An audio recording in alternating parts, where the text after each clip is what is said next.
बोलिए श्री सत्यनारायण भगवान की जय। अथ श्री पंचाध्याय श्री सत्यनारायण व्रत कथा। यह भगवान श्री सत्यनारायण जी की पंचाध्याय व्रत कथा है, जो हम भगवान के सम्मुख श्री वृंदावन धाम में शरद पूर्णिमा के पावन उत्सव पर हम करने जा रहे हैं।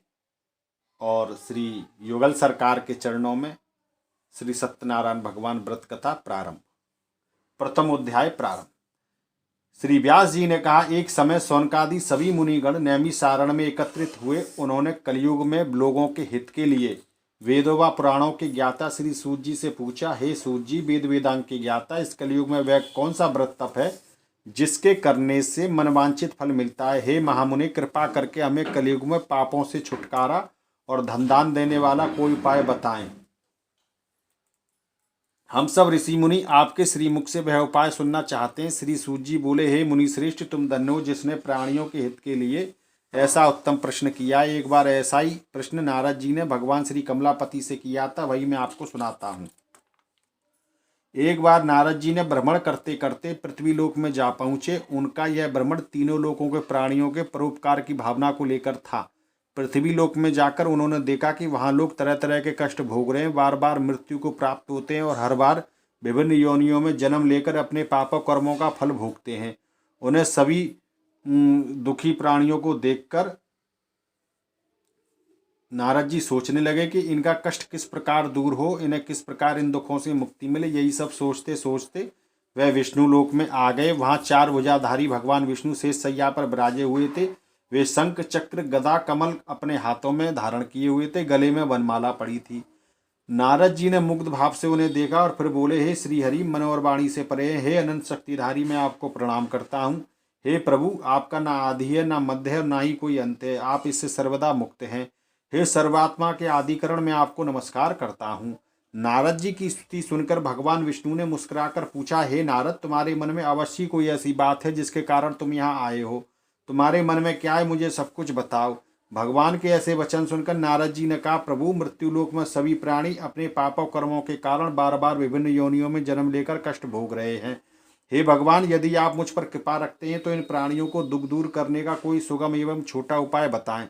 भगवान श्री विष्णु बोले, हे नारद, तुम हमेशा सबका हित चाहते हो, तुम साधु हो, प्राणियों के कल्याण के लिए यह तुमने बड़ा ही उत्तम प्रश्न किया है। मैं तुम्हें बताता हूँ कि किस व्रत को करने से व्यक्ति मोह से छूट जाता है। हे नारद, जो व्रत मैं तुम्हें बताने जा रहा हूँ वह स्वर्ग और मृत्युलोक दोनों में दुर्लभ है, किंतु तुम्हारे स्नेह कारण मैं तुम्हें इस व्रत का पूरा विधि विधान बताता हूँ। हे नारद, भगवान श्री सत्यनारायण जी का विधि पूर्वक व्रत करने से तत्काल ही सुख प्राप्त होता है और अंत में प्राणी मोक्ष का अधिकारी हो जाता है। श्री विष्णु भगवान के ऐसे प्रीति युक्त वचन सुनकर नारद जी ने पूछा, हे प्रभु, इस व्रत के करने से क्या फल प्राप्त होता है, इसकी विधि क्या है और इसको किस समय करना चाहिए? इससे पहले किस किस ने इसको किया, इस व्रत को किया है? कृपा कर यह सभी विस्तार पूर्वक बताएं। श्री विष्णु भगवान ने कहा, हे नारद, यह व्रत दुख और शोक को दूर करने वाला है। इससे धन धान्य में वृद्धि होती है तथा सौभाग्य व संतान की प्राप्ति होती है। प्राणी को चारों दिशाओं में विजयश्री दिलाने वाले इस व्रत को व्यक्ति किसी भी दिन पूर्ण भक्ति श्रद्धा भाव से कर सकता है। सायंकाल धर्म में पूरी आस्था रखते हुए बंधु बांधवों सहित किसी ब्राह्मण के सहयोग से भगवान श्री सत्यनारायण जी का पूजन करना चाहिए। सवाया प्रसाद बनाना चाहिए। प्रसाद में केले का फल, घी, दूध व गेहूं का आटा लेना चाहिए। यदि गेहूं का आटा उपलब्ध ना हो तो चावल का आटा लें और उसमें शक्कर के स्थान पर गुड़ मिला लें। यह सब मिलाकर सवाया बना नैवेद्य भगवान को अर्पण करें। इसके बाद कथा सुनकर प्रसाद ग्रहण करना चाहिए तथा ब्राह्मणों को दक्षिणा देनी चाहिए। बंधु बांधवों सहित ब्राह्मणों को भोजन कराकर स्वयं भी भोजन करना चाहिए। प्रसाद आदि ग्रहण करने के बाद भजन संकीर्तन करना चाहिए। फिर भगवान श्री सत्यनारायण जी का स्मरण करते हुए सभी बंधु बांधव अपने घर को प्रस्थान करें। इस प्रकार जो भी भगवान श्री सत्यनारायण जी का व्रत व कथा पूजन करता है उसकी सभी मनोकामना अवश्य पूर्ण होती हैं। इस कलयुग में दुख एवं दरिद्रता से छुटकारा पाने का इससे छोटा कोई उपाय नहीं है। इति श्री स्कंद पुराणे रेखा खंडे श्री सत्यनारायण व्रत कथा प्रथम अध्याय समाप्त। श्री स्कंद पुराण के रेखा खंड के श्री सत्यनारायण व्रत कथा का प्रथम अध्याय पूर्ण हुआ। बोलिए श्री सत्यनारायण भगवान की जय। श्रीमन नारायण नारायण नारायण, लक्ष्मी नारायण नारायण नारायण। इति द्वितीय अध्याय प्रारंभ। श्री सूत जी बोले, मनुष्य इससे पहले इस व्रत को किस किस ने किया था, अब मैं तुम्हें इस विषय में बताता हूँ, सुनिए। बहुत ही रमणीय स्थल काशीपुरी में एक बड़ा ही निर्धन ब्राह्मण रहता था। वह भूख प्यास से दुखी यहाँ वहाँ भटककर भिक्षा मांगकर अपना पेट भरता था। इस ब्राह्मण को दुखी देखकर ब्राह्मणों से प्रेम करने वाले भगवान विष्णु बड़े ही व्यतीत हुए। फिर एक दिन वे बूढ़े ब्राह्मण का वेश धारण कर पृथ्वी पर आकर उस ब्राह्मण से बोले, हे विप्र, तुम इतने दुखी होकर इस पृथ्वी पर क्यों भटक रहे हो? कृपा कर मुझको अपनी विपदा बताओ। ब्राह्मण बोला, हे बंधु, मैं अत्यंत ही निर्धन और दुखी हूँ। क्या आप इस निर्धनता से मुक्त होने का कोई उपाय जानते हैं? तो यदि जानते हैं तो कृपा कर मुझे भी बताएं। मैं वह उपाय अवश्य ही करूंगा ताकि मुझे इस कष्टपूर्ण जीवन से मुक्ति मिले। बूढ़े ब्राह्मण ने कहा, भगवान श्री सत्यनारायण सबको मनचाहा फल देने वाले हैं, अतः विप्र तुम उन्हीं का उत्तम व्रत व पूजन करो। भगवान श्री सत्यनारायण जी की पूजन करने से मनुष्य के सब दुख दूर हो जाते हैं। हे भगवान, गरीब ब्राह्मण ने कहा, कृपया मुझे इस व्रत का विधि विधान बताएं। आपके अनुसार बताए उत्तम फल प्रदान करने वाले इस व्रत को मैं अवश्य ही करूंगा। बूढ़े ब्राह्मण वेशधारी भगवान विष्णु ने उसे सत्यदेव भगवान का व्रत का पूजन विधि विधान बताया और अंतर्धान हो गए। निर्धन ब्राह्मण ने मन ही मन में संकल्प लिया कि वह बूढ़े ब्राह्मण द्वारा बताए गए इस व्रत को अवश्य ही करेगा। इन्हीं विचारों के कारण उसे रात भर नींद नहीं आई। दूसरे दिन वह इस संकल्प के साथ भिक्षाटन के लिए निकला कि आज जो भी कुछ भिक्षा में उसे द्रव्य प्राप्त होगा उससे भगवान श्री सत्यनारायण जी का व्रत व पूजन अवश्य करूंगा। उस दिन उसे भिक्षा में काफी द्रव्य प्राप्त हुआ। उसी से ब्राह्मण ने अपने बंधु बांधवों सहित भगवान श्री सत्यनारायण जी का व्रत व पूजन किया। व्रत के प्रभाव से भगवान सत्यदेव की कृपा से वह संपत्तिवान हो गया। तब से उस ब्राह्मण ने प्रति माह व्रत रखना आरंभ कर दिया और अंत में सब पापों से मुक्त होकर मोक्ष को प्राप्त हुआ। हे विप्रो, इस प्रकार पृथ्वी पर जो भी कोई श्रद्धा भाव से इस व्रत को करेगा उसके सभी दुख दूर होंगे। श्रीमन नारायण जी ने यही वचन नारद जी से कहे थे। अब आप लोग बताइए कि आगे जानने की क्या इच्छा है। तब ऋषिगणों ने पूछा, हे सूत जी, अब यह बताइए कि आगे चलकर ब्राह्मण के बाद किस किसने इस व्रत को किया था, यह सब जानने की हमारी प्रबल इच्छा है। श्री सूत जी बोले, हे ब्राह्मण, उस ब्राह्मण से सुनकर आगे यह व्रत किन किन लोगों ने किया था यह भी ध्यानपूर्वक सुनो। वह ब्राह्मण धन धान से भरपूर होकर एक बार व्रत कर रहा था कि लकड़हार वहां आया। लकड़ी का बोझ बाहर रखकर वह प्यास बुझाने के उद्देश्य से ब्राह्मण के घर में गया। वहां उसने ब्राह्मण को देखा जो अपने बंधु बांधव सहित भगवान श्री सत्यनारायण जी का व्रत व पूजन कर रहा था। वह सब देखकर लकड़हारे को बड़ी उत्सुकता आई। उसने ब्राह्मण को प्रणाम करके बोला, हे प्रभु, हे ब्राह्मण देवता, अब यह किस देवी देवता का पूजन कर रहे हैं? कृपा कर इसका क्या फल प्राप्त होता है? कृपा कर विस्तार पूर्वक मुझे भी बताएं। ब्राह्मण बोला, हे भाई लकड़हारे, हम यह भगवान श्री सत्यनारायण जी का पूजन कर रहे हैं। सत्यदेव भगवान यह सभी मनोरथों को सिद्ध करने वाला और शुभ शुभ फलदायी देने वाला है। उन्हीं कृपा से मेरे घर में यह सब धन धान्य और सुख वैभव आया है। यह जानकर लकड़हारा बहुत प्रसन्न हुआ। वह प्रसाद ग्रहण करके जल पीकर तथा बाहर आया और अपने गट्ठर को उठाकर लकड़ी बेचने के लिए शहर की ओर चल दिया। रास्ते में चलते चलते उसने सोचा कि यह लकड़ियां बेचकर जो भी धन प्राप्त होगा वह भी भगवान श्री सत्यनारायण जी का व्रत पूजन अवश्य करेगा। यह संकल्प के साथ उस बस्ती की ओर चल दिया जहाँ नगर के सभी अमीर लोग रहते थे। भगवान श्री सत्यनारायण जी की ऐसी कृपा हुई कि उसे उस दिन लकड़ियों के दूने दाम प्राप्त हुए। लकड़हारे ने प्रसन्न होकर पके केले, शक्कर, घी, दूध और गेहूं का आटा सबाया बनाकर खरीद लिया और अपनी घर की ओर चल पड़ा। लकड़हारे ने अपने भाई बंधुओं सहित विधि पूर्वक भगवान श्री सत्यनारायण जी का व्रत व पूजन किया। व्रत के प्रभाव से वह पुत्रवान और धनवान बन गया। फिर इस लोक में चिरकाल तक सुख भोग कर अंत में भगवान श्री सत्यनारायण जी कृपा से उनको लोक को चला गया। तीसरी स्कंद पुराणे रेखा खंडे श्री सत्यनारायण व्रत कथा द्वितीय अध्याय समाप्त। श्री स्कंद पुराण के रेखा खंड के श्री सत्यनारायण व्रत कथा का द्वितीय अध्याय पूर्ण हुआ। बोलिए श्री सत्यनारायण भगवान की जय। श्रीमन नारायण नारायण नारायण, लक्ष्मी नारायण नारायण नारायण। इति तृतीय अध्याय प्रारंभ। श्री सूर्य बोले, हे मुनियों, अब मैं इससे आगे कथा सुनाता हूँ, ध्यान पूर्वक सुनो। पूर्व काल में उल्का मुख नाम का एक बड़ा ही बुद्धिमान राजा था। बड़ा ही जितेंद्रिय एवं सत्यवादी था। वह नित्य प्रतिदिन मंदिर आदि में जाकर ब्राह्मणों को दान दक्षिणा देकर सबको प्रसन्न रखता था। उसकी रानी बड़ी पतिव्रता सुमुखी थी। एक बार राजा रानी भद्रशिला नदी के तट पर भगवान श्री सत्यनारायण जी का व्रत का पूजन कर रहे थे। उसी समय साधु नामक एक वैश्य धन से भरी अपनी नौका लेकर वहां पहुंचा। साधु वैश्य ने नाव को किनारे लगाकर व्रत व पूजन में व्यस्त राजा रानी को देखा। फिर उनके निकट जाकर विनय पूर्वक बोला, हे राजन, आप यह किस देवी देवता का इतनी भक्ति भाव से पूजन कर रहे हैं? कृपा कर मुझे सब वृतांत बताएं। राजा उसकी विनय सुनकर बोला, हे वैश्य, हम अपने बंधु बांधवों सहित भगवान विष्णु जैसे तेजस्वी श्री भगवान श्री सत्यनारायण जी का व्रत का पूजन कर रहे हैं। यह सब हम पुत्र आदि प्राप्त करने के लिए कर रहे हैं। राजा की बात सुनकर साधु बोला, महाराज, अब आप कृपा कर मुझे इस व्रत के संबंध में सारा विधि विधान बताएं ताकि मैं भी यह व्रत कर सकूं। मेरे भी कोई संतान नहीं है, क्या इस व्रत के प्रभाव से मेरे संतान हो जाएगी? अवश्य होगी वैश्य, भगवान श्री सत्यनारायण किसी को भी निराश नहीं करते। यह कहकर राजा ने उसे व्रत के संबंधी सारा विधि विधान बता दिया। सब कुछ जान लेने के बाद वैश्य खुशी खुशी अपनी घर की ओर चल दिया। उसने अपनी पत्नी लीलावती को सब कुछ बता दिया और फिर बोला, यदि हमारे घर में संतान हुई तो हम भी भगवान श्री सत्यनारायण जी का व्रत व पूजन अवश्य करेंगे। उसकी पत्नी यह सुनकर बहुत प्रसन्न हुई। इस प्रकार दिन गुजरने लगे। कुछ समय बाद लीलावती गर्भवती हो गई। 10वें माह में उसने एक सुंदर कन्या को जन्म दिया। यह कन्या चंद्र की कला की भांति दिनों दिन बढ़ने लगी। इस कन्या का नाम कलावती रखा गया। एक दिन लीलावती अपने पति से कही कि स्वामी, आपने कहा था जब हमारे संतान उत्पन्न हो जाएगी तब हम भगवान श्री सत्यनारायण जी का व्रत व पूजन अवश्य करेंगे। अब आप अपने संकल्प के अनुसार यह कार्य क्यों नहीं करते? साधु बोला, प्रिय, हम कन्या के विवाह के समय यह व्रत कर लेंगे। इसके बाद वैश्य पुनः अपने काम से दूसरे नगर को चला गया। इधर कन्या भगवान श्री सत्यनारायण जी की कृपा से तेजी से दिनों दिन बढ़ने लगी। एक दिन वैश्य ने अपनी पुत्री को सहेलियों के साथ विचरण करते हुए देखा तो उसे सुधाई कि अब कन्या सयानी हो गई है और अब इसका विवाह कर देना चाहिए। अतः पत्नी से विचार विमर्श करके शीघ्र ही कन्या के योग्य वर तलाशने के लिए उसने दूतों को भेज दिया। वैश्य की आज्ञा पाकर दूत सर्वप्रथम सुसंपन्न कांचन नगर को चल दिए। कुछ दिनों बाद वे वहां से एक बड़े ही गुणवान और सुंदर वैश्य पुत्र को अपने साथ ले आए। साधु ने अपने बंधु बांधवों सहित उसे देखा और वार्तालाप करके संतुष्ट हो गया।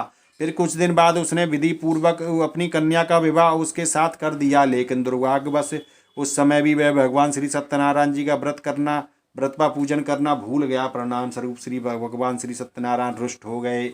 इस प्रकार कुछ समय बीत गया। अब वैश्य ने सोचा कि व्यापार के लिए चलना चाहिए। वह अपने कार्य के प्रति सदा ही सचेत रहता था। अपनी जमाता को लेकर वह व्यापार के लिए चल दिया। इस बार वह समुद्र के समीप रतनसार नामक सुंदर और संपन्न नगर को गया। वहां जाकर वह अपने जमाता के साथ व्यापार में व्यस्त हो गया। इस सुंदर और संपन्न नगर में राजा चंद्रकेतु का राज्य था। उस समय अपनी प्रतिज्ञा से भ्रष्ट हुए वैश्य को भगवान श्री सत्यनारायण ने श्राप दिया, हे वैश्य, तू घोर कष्ट को प्राप्त होगा। एक दिन राजा की संपत्ति चुराकर चोर वहां से भाग रहे थे जहां साधु वैश्य और उनके जमाता ठहरे हुए थे। चोरों के पीछे सिपाही लगे हुए आ रहे थे।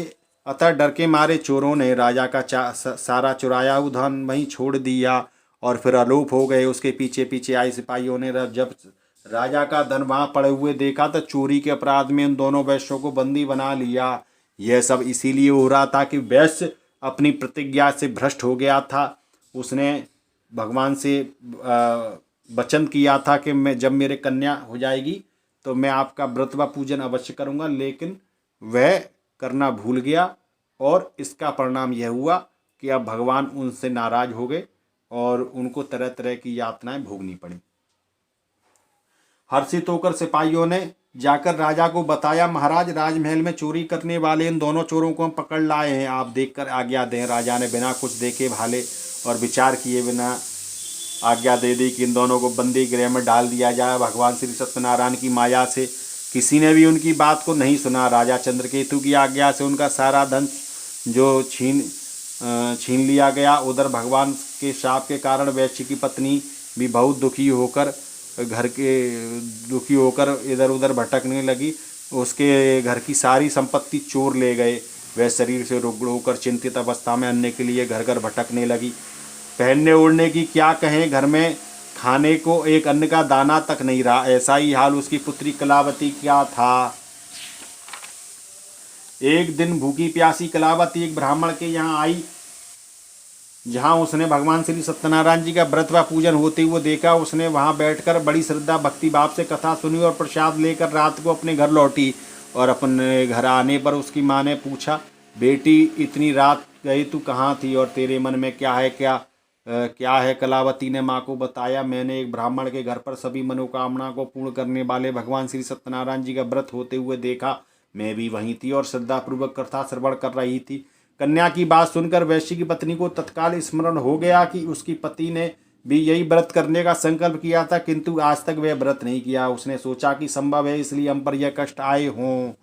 यह सोचकर उसने तत्काल निर्णय लिया कि अपनी पुत्री के साथ वह भी इस व्रत को करेगी। दूसरे दिन लीलावती ने अपने बंधु बांधवों सहित इस व्रत को किया और भगवान सत्यदेव की कृपा पाकर प्रार्थना की कि उसके पति व जमाता शीघ्र लौट आए और प्रभु भगवान श्री सत्यनारायण उनके अपराध को क्षमा कराएं। लीलावती द्वारा किए गए इस व्रत और प्रार्थना को सुनकर भगवान सत्यदेव बहुत प्रसन्न हो गए। उसी रात उन्होंने स्वप्न में राजा चंद्रकेतु को दर्शन देकर आज्ञा दी कि राजा सवेरे होते इन दोनों वैश्यों को मुक्ति कर दे, उनका छीना हुआ धन भी उनको लौटा दे। यदि ऐसा नहीं करेगा तो मैं तेरा पुत्र और धन सहित तेरे राज्य का नाश कर दूंगा। इतना कहकर भगवान अंतर्धान हो गए। सुबह राजा की आँख खुली तो उसने सभी सभासदों को बुलाया और अपने सपने के विषय में बताया। फिर आदेश दिया कि चोरी के अपराध में बंदी उन दोनों वैश्यों को तत्काल छोड़ दिया जाए और उनके समक्ष लाया जाए। सिपाही आदर सहित उन दोनों को राजा के समक्ष ले आए। विनम्रता से उन दोनों वैश्यों ने राजा को नमस्कार किया। वे डर रहे थे, ना जाने अब राजा क्या आज्ञा देगा, लेकिन उन्हें देखकर बड़े ही आदर भाव से राजा ने कहा, भगवान ने आपको कष्ट दिया है किंतु अब डरने की कोई बात नहीं। यह कहकर राजा ने उनकी बेड़ियां कटवाकर उनकी हजामत वगैरह बनवाई और गहने वस्त्रों से उन्हें अलंकृत कर उनकी प्रशंसा की और उनका जो धन छीना हुआ था उसे भी दुगना करके उनको वापस कर दिया। दोनों ने राजा को प्रणाम किया तथा धन लेकर वे खुशी खुशी अपने घर की ओर चल दिए। इति श्री स्कंद पुराणे रेखाखंडे श्री सत्यनारायण व्रत कथा तृतीय अध्याय समाप्त। श्री स्कंद पुराण के रेखाखंड के श्री सत्यनारायण व्रत कथा का तृतीय अध्याय पूर्ण हुआ। बोलिए श्री सत्यनारायण भगवान की जय। श्रीमन नारायण नारायण नारायण लक्ष्मी नारायण नारायण नारायण। इति चतुर्थ अध्याय प्रारंभ।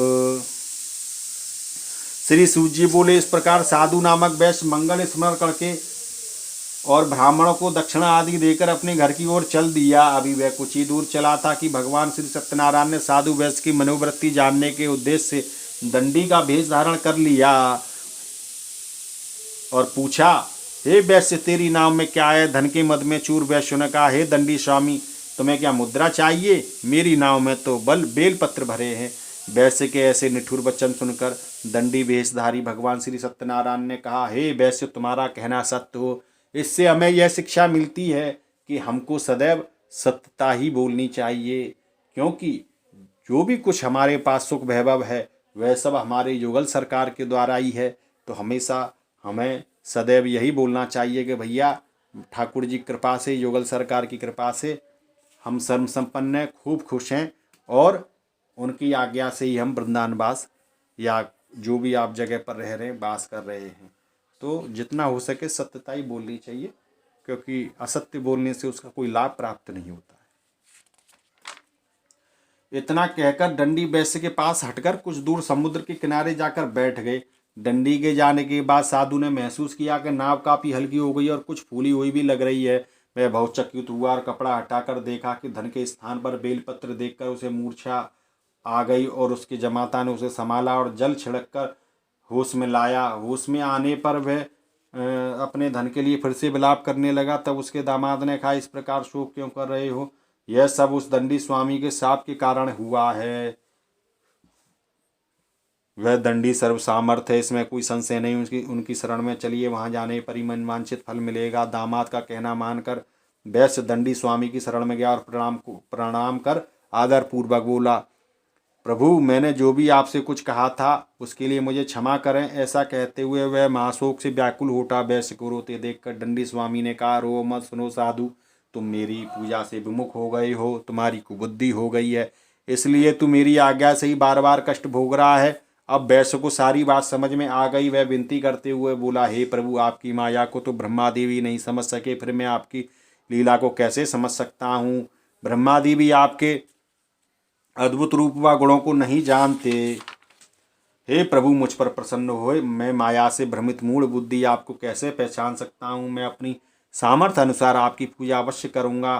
कृपया मुझ पर प्रसन्न हो। हे प्रभु, मेरा धन जैसे पहले था वैसा ही कर दें। मैं आपकी शरण में हूँ, मेरी रक्षा करें। वैश्य के ऐसे भक्ति युक्त वचनों को सुनकर भगवान श्री सत्यनारायण ने वैश्य को मनचाहा वरदान देकर अंतर्धान हो गए। तब वैश्य अपनी नाव पर आया तो उसने उसे धन से भरी पाया। वह बोला, भगवान श्री सत्यदेव की कृपा से मेरी मनोकामना पूर्ण हुई है। फिर उसने अपने जमाता और साथियों सहित भगवान श्री सत्यनारायण जी की पूजा की। भगवान सत्यदेव की कृपा पाकर साधु वैश्य प्रसन्न हुआ। फिर नाव द्वारा अपने घर की देश की ओर चल दिया। अपने नगर के तट पर पहुंचकर उसने एक दूत को अपने घर भेजा। दूत ने साधु वैश्य के घर जाकर बताया कि आपके पति व जमाता सकुशल लौट आए हैं। यह जानकर वैश्य की पत्नी लीलावती अपने पति अति प्रसन्न हुई। उस समय वह अपनी पुत्री के साथ भगवान श्री सत्यनारायण जी कथा व पूजन कर रही थी। कथा समाप्त कर उसने प्रसाद ग्रहण किया और अपनी पुत्री से बोली, बेटी, मैं जाकर तेरे पिता को देखती हूँ, तू प्रसाद ग्रहण करके आ जाना। यह कहकर वह चली गई। कन्या ने काम समाप्त किया और बिना प्रसाद व चरणामृत ग्रहण किए वह अपने पति से मिलने चल दी। प्रसाद ग्रहण न करके वह अपने पति के पास पहुंची। इस प्रकार प्रसाद का अपमान करते हुए देख भगवान श्री सत्यदेव रुष्ट हो गए। उन्होंने उसके पति तथा धन से भरी नाव को जल में डुबो दिया। यह देखकर कन्या को बड़ा ही दुख हुआ और वह भूमि पर चक्कर खा के गिर पड़ी। नाव को डूबते देख कन्या को मूर्छित देखकर साधु को बड़ा आश्चर्य हुआ। मल्लाह भी अचरज करने लगा कि लीलावती बेटी की ऐसी हालत देखकर बड़ी व्याकुल हुई और अपने पति से बोली, हे स्वामी, नाव सहित जमाता कहाँ और कैसे गायब हो गए। मुझे तो लगता है यह अवश्य किसी देवता का कोप है। आखिर भगवान श्री सत्यनारायण जी की लीला को कौन समझ सका है। यह कहकर वह पुत्री के साथ विलाप करने लगी। उसकी पुत्री ने कहा, वह भी अपने पति के वियोग में यही जल समाधि ले लेगी। यह देखकर वैश्य बहुत दुखी हुआ। उससे समझते देर नहीं लगी कि यह सब भगवान श्री सत्यदेव के कुपित हो जाने के कारण ही हुआ है। वह पुत्री या पत्नी से अवश्य कोई भूल हुई है। आखिर उनकी माया को कौन समझ सकता है। मैं स्वयं उनकी माया से मोहित हूँ। उसने उन्हें अपने पास बुलाकर अपनी शंका व्यक्त की और बोला, मैं विधि विधान से भगवान श्री सत्यनारायण जी का व्रत व पूजन अवश्य करूंगा। वे मेरी पुत्री को क्षमा करें। वह बार बार भगवान से क्षमा याचना करने लगा तो भगवान सत्यदेव उस पर प्रसन्न हो गए। तभी भविष्यवाणी हुई, हे साधु, तेरी पुत्री मेरा प्रसाद छोड़कर अपने पति से मिलने आई थी। इसी कारण इसका पति नौका सहित अदृश्य हो गया। यदि यह घर जाकर प्रसाद ग्रहण करके आए तो इसका पति इसे अवश्य ही मिल जाएगा। इसमें कोई संशय नहीं कि वैश्य की पुत्री ने भी यही भविष्यवाणी सुनी थी। इस कथा में कहने का संशय यह है कि जब आप भगवान का प्रसाद पा रहे हैं तो उसे पाएं और अन्य कार्य बाद में करें, क्योंकि जो प्रसाद हमें मिल रहा है वह बड़े ही यत्न से और बड़ी कृपा से मिलता है। तो इसीलिए हमें प्रसाद का आदर सम्मान करना चाहिए। प्रसाद पाते समय किसी भी अन्य चीज़ पर अपना ध्यान नहीं लगाना चाहिए, क्योंकि इससे प्रसाद का अनादर होता है। तो इसीलिए हमें प्रसाद पाते समय भगवान का धन्यवाद करना चाहिए कि उन्होंने इतना बढ़िया प्रसाद हमें उपलब्ध कराया और जिससे हम अपनी जीवन को चला सकते हैं।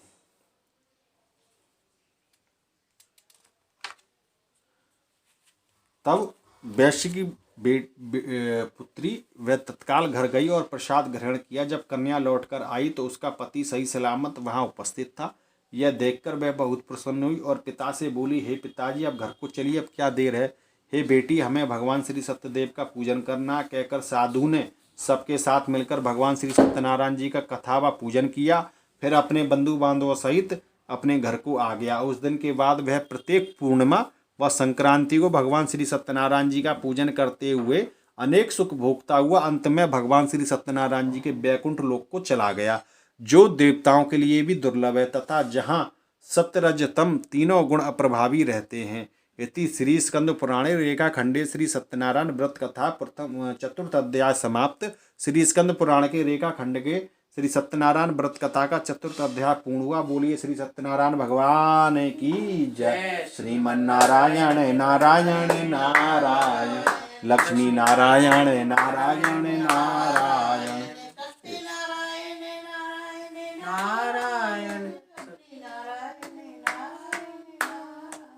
नारायण, इति पंचम अध्याय प्रारंभ। श्री सूत जी ने कहा, हे मुनिगणों सुनो, अब मैं तुम्हें इससे आगे कथा सुनाता हूँ। तुंगध्वज नामक एक राजा था। वह अपनी प्रजा का संतान की भांति पालन किया करता था, किंतु भगवान श्री सत्यनारायण का प्रसाद न लेने से उसे बहुत ही दुख उठाने पड़े। एक दिन राजा शिकार खेलने के लिए वन में गया, जहाँ उसने बहुत से जीवों का शिकार किया। वहीं एक वट वृक्ष के नीचे उसने कुछ ग्वालों को भगवान श्री सत्यनारायण जी का पूजन करते हुए देखा, किंतु गर्व के कारण ना तो वह पूजन स्थल तक गया, ना ही भगवान को प्रणाम किया। फिर भी गोप ग्वाले प्रसाद लेकर राजा के पास गए। प्रसाद राजा के समीप रखकर वे पूजन स्थल को लौट गए। राजा ने प्रसाद की ओर देखा तक नहीं, जिसके कारण उसे बड़ा ही दुख उठाना पड़ा। उसके 100 पुत्र, धन धान सब कुछ नष्ट हो गया। अतः राजा वहीं पहुंचा जहां भगवान श्री सत्यदेव जी का पूजन हो रहा था। वहां जाकर राजा ने ग्वालों के साथ में भगवान श्री सत्यनारायण जी का पूजन किया और क्षमा याचना की। इससे भगवान श्री सत्यनारायण उस पर प्रसन्न हो गए। उनकी कृपा से उसे पुत्र आदि सब कुछ पुनः प्राप्त हो गया। फिर इस जीवन में वह सुख भोग कर अंत में भगवान श्री सत्यनारायण जी के लोक को चला गया। इस परम दुर्लभ श्री सत्यनारायण व्रत कथा को जो भी धारण करता है, इसकी फलदायी कथा को भक्ति पूर्वक सुनता है, उसे श्री सत्यनारायण जी कृपा से भरपूर धन धान आदि सब कुछ प्राप्त होता है। दरिद्र धन पाते हैं, बंदी बंधनों से मुक्त हो जाते हैं, भयग्रस्त का भय मिट जाता है। यह निसंदेह सत्य है। इस कथा व व्रत के प्रभाव से व्यक्ति जीवन भर सुख भोग कर अंत में सत्यलोक को पाता है। हे विप्रो, यह मैंने भगवान श्री सत्यनारायण जी कथा कही। इसके प्रभाव से व्यक्ति सब बंधनों से मुक्त हो जाता है। यह व्रत पूजन कलयुग में विशेष फलदायी है। भगवान श्री सत्यनारायण अलग अलग समय में अलग अलग रूप धारण करके अपने भक्तों को सुख पहुंचाते हैं। कोई उन्हें काल कहता है, कोई ईश्वर कहता है, कोई उन्हें सत्यदेव भगवान श्री सत्यनारायण कहता है। अनेक रूप धारण करके भी वंचा फल देने वाले हैं। कलयुग में सत्य व्रत रूपी सनातन भगवान श्री सत्यनारायण ही होंगे। सभी को मनचाहा फल देने के लिए भगवान श्री विष्णु ने श्री सत्यनारायण जी का रूप धारण कर लिया है। मुनिगणों, जो इस कथा का नित्य पाठ करेंगे अथवा सुनेंगे, भगवान श्री सत्यनारायण जी कृपा से उनके समस्त पाप नष्ट हो जाएंगे। श्री सूत जी बोले, मुनीश्वरों, जिन्होंने भगवान श्री सत्यनारायण जी का पहले व्रत किया था, अब उनके अगले जन्म की कथा सुनाता हूँ। सुनो। महान बुद्धिमान शतानंद ब्राह्मण सुदामा हुआ और श्री कृष्ण जी की आराधना कर मोक्ष को प्राप्त हुआ। लकड़ी बेचने वाला लकड़हारा भील गुहराज बना और भगवान श्री राम जी की सेवा कर मोक्ष का अधिकारी हुआ। राजा उल्कामुख महाराज दशरथ हुए और श्री रंगनाथ की पूजा कर वैकुंठवासी हुए। साधु नामक वह सत्य व्रतधारी मोरजध्वज राजा बना। वह आधा शरीर आधे से चीरकर दान देने के कारण मोक्ष को प्राप्त हुआ। स्वयं राजा तुंगध्वज स्वयंभू मनु हुए। वे सभी को वैष्णव पद पर लगा भागवत बना वैकुंठ को गए। यह इस प्रकार कथा है। इति श्री स्कंद पुराणे रेखा खंडे श्री सत्यनारायण व्रत कथा पंचम अध्याय समाप्त। श्री स्कंद पुराण के रेखा खंड के श्री सत्यनारायण व्रत कथा का पंचम अध्याय पूर्ण हुआ। बोलिए श्री सत्यनारायण भगवान की जय। श्रीमन नारायण नारायण नारायण, लक्ष्मी नारायण नारायण नारायण। अब यह पंचम अध्याय व्रत कथा पूर्ण हुई। बोलिए श्री सत्यनारायण भगवान की जय। श्री राधा सर्वेश्वर निम्बारकाचार्य भगवान की जय। श्री हंस भगवान की जय। श्री सतगुरुदेव भगवान की जय। श्री वृंदावन धाम की जय। श्री वृंदावन बांके बिहारी लाल युगल सरकार की जय। श्री श्यामा कुंज बिहारी श्री हरदास जी महाराज की जय। श्री सनत सनंदन सनत कुमार की जय। श्री चारव कुमार की जय। श्री नारद भगवान की जय। श्री अष्ट सखियन की जय। श्री रसिक संतन की जय। श्री यमुना महारानी की जय। श्री गौ माता की जय। श्री समस्त देवी देवताओं की जय। श्री समस्त पितृ देवता उत्प्रेत भूले उछले देवताओं की जय। श्री नवग्रह देवताओं की जय। श्री काली दहवारे बाबा हनुमान जी महाराज की जय। श्री सरस्वती मैया की जय। श्री ब्रह्मा विष्णु महेश की जय। श्री बाल कृष्ण लाल की जय। जय जय श्री राधे, जय जय श्री राधे, जय जय श्री राधे, जय जय श्री राधे। धरती माता की जय। यह इस प्रकार पंचम अध्याय व्रत कथा पूर्ण हुई। अब हम भगवान श्री सत्यनारायण जी की आरती करेंगे और यह आरती आप अपने द्वारा भी कर सकते हैं और इस कथा का यही महत्व है। कृपया कर इसका आनंद लें। राधे राधे।